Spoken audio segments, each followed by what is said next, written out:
It's time to shush up and see what's going on afoul. This is the next big thing, and welcome back into another analysis video of DuckTales. But more specifically about the origins of Bradford and his uprising in creating the F.O.W.L agency, as well as having his first encounters with Scrooge McDuck. You already know the rest of the game, so without further ado, let's roll that intro.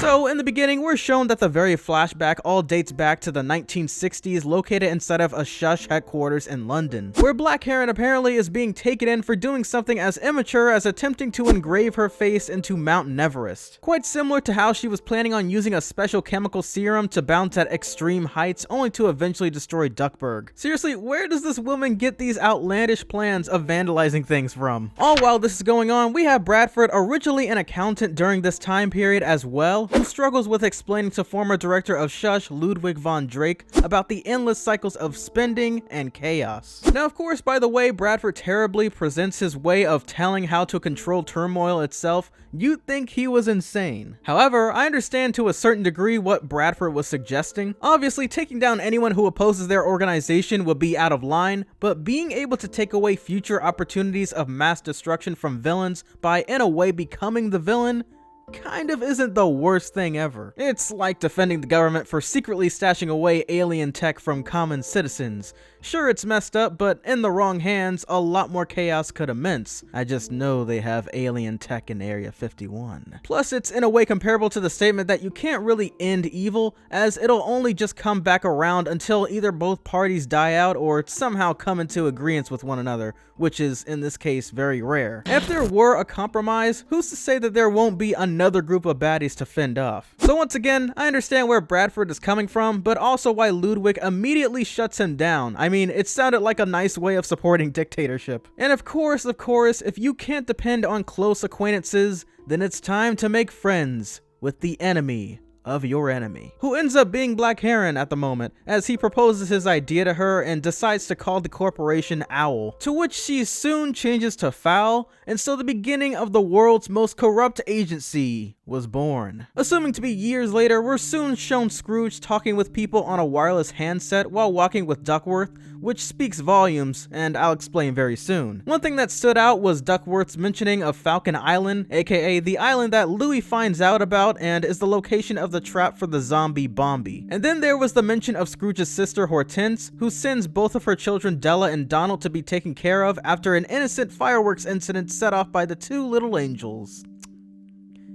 Sure. Oh, and just for the record, Hortense did actually have an appearance inside of the series, but just as a mere glance over within the very first episode. Now, obviously this takes place before the passing of Duckworth, but also it must be years ahead of the 1960s, unless this is gonna be a ton of overanalyzing. Soon, Scrooge receives a call from Agent 22, or Miss Beakley, warning Scrooge of F.O.W.L already gaining intel on S.H.U.S.H, more than likely due to Bradford's betrayal. But also notice that Scrooge is using a wireless laptop, and in an earlier scene, we clearly see him using wireless handsets, most likely hinting at us that this takes place somewhere in the 1980s or 1990s. As the first patent for cordless phones was 1966, yet not invented until the early 1970s, and as for the first laptops on the other hand, that wasn't until approximately 1975. Yeah, I know, a bit of a history lesson, but you get the point. Now, once again, it may just be me nitpicking, or Scrooge's wealth allows him to get inventions like this before it's even released out into the public,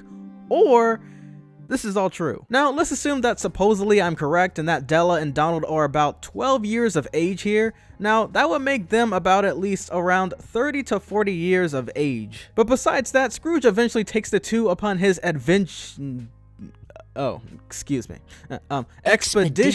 after being harassed and nearly charged for overtime by Duckworth, and all head out to search for the papyrus of binding, because marbles didn't work for Della or Donald either.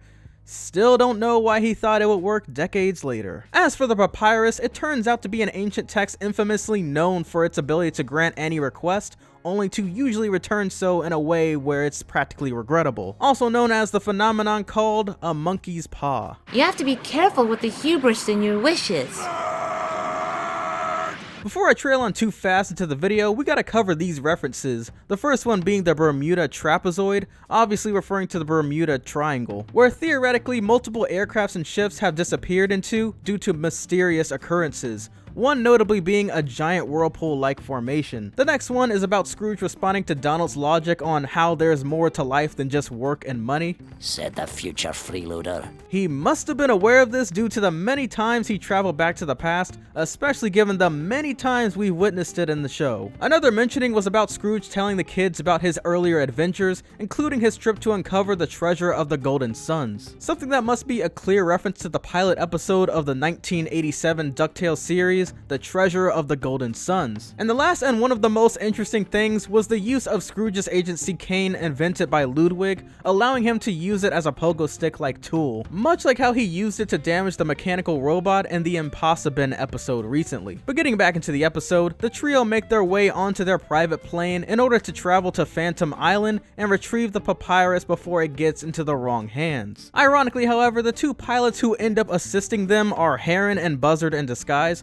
as they soon abandon ship in order to leave Scrooge and the two stranded. Thankfully though, Della uses her Outrunner 2 flight simulator gaming skills to ace the landing and straighten the plane. Oh, and by the way, flight simulators started back as early as the late 70s. Anyways, unbeknownst to them, they soon continue to make their way to the legend, only to be ambushed by Black Heron as Bradford attempts to silently take it for himself. And of course, they all start a brawl, even manage to awaken the pirate Yellowbeak himself from beyond the grave, and catch Bradford in the act. Only thing, however, is that Scrooge and the Ducks never actually remember the identity of the traitor, due to Bradford using the papyrus to make sure that none of them would be aware. You know, despite he himself saying that simply using the artifact would be far too extreme, he still uses it himself. It would be one of the most ironic turn of events if in the end he does end up getting all the artifacts and supposedly trying to do it for the greater good of the world, yet he abuses his power instantly. Anyways, before Bradford successfully writes into the papyrus, Scrooge mentions how he recognized him from a Christmas party, which may or may not have been right before Scrooge eventually hires him. So, enjoying the party? I don't know. Question. No. As it's said that this particular party in the past was the beginning of Scrooge's business, and Buzzard at the end of this episode is chosen as one of Scrooge's most trusted accountants. Plus, this could have sparked the beginning of Bradford telling the other two vultures of his villainous scheme to eventually overthrow Scrooge McDuck. But just hang on real quick. Okay, one thing I just gotta mention within this fight scene is Black Heron and children.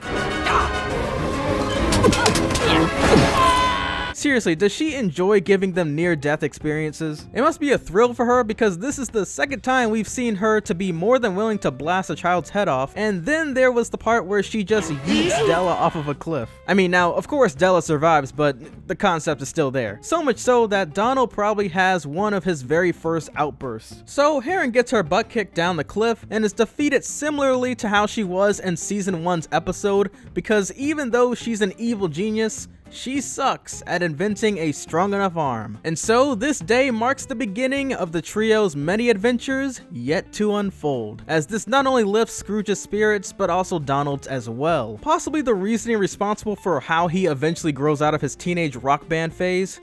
And now that I think about it, maybe this was staged in the 90s. Well, before I finalize the video, one thing that kind of threw me off was how Beakley strangely enough didn't recognize the corrupt nature of Bradford when recommending him to Scrooge. And even much like what Scrooge himself says, she trusts no one.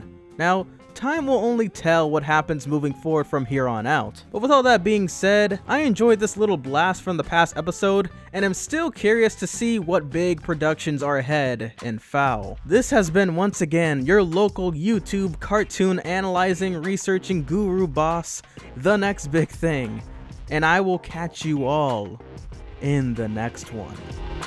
Peace!